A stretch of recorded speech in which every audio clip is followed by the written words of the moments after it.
Alright folks, in this clip we're going to be talking about cell animation.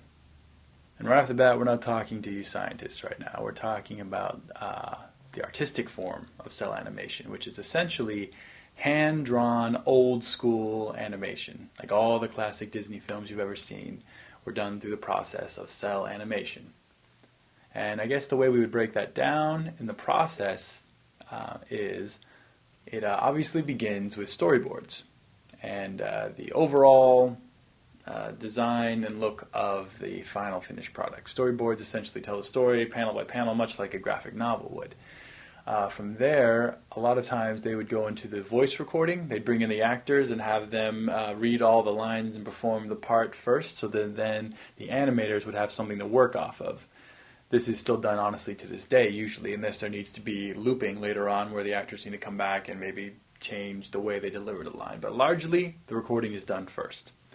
Then you would go to, I guess you would say, the actual animation itself, where the animators, illustrators, and the character designers would actually, hand by hand, frame by frame, move by move, draw the movie, essentially, each and every frame of it.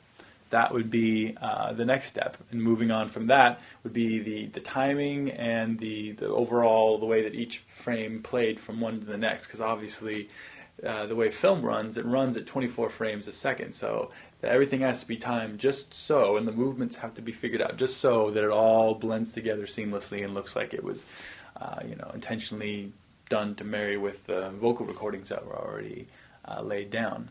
After that comes a couple of different stages, all having to do with the detailing, the coloring, the shading, everything having to do with the characters primarily in the shot, specifically the ones that are in motion, or anything that's in motion for that matter within the shot.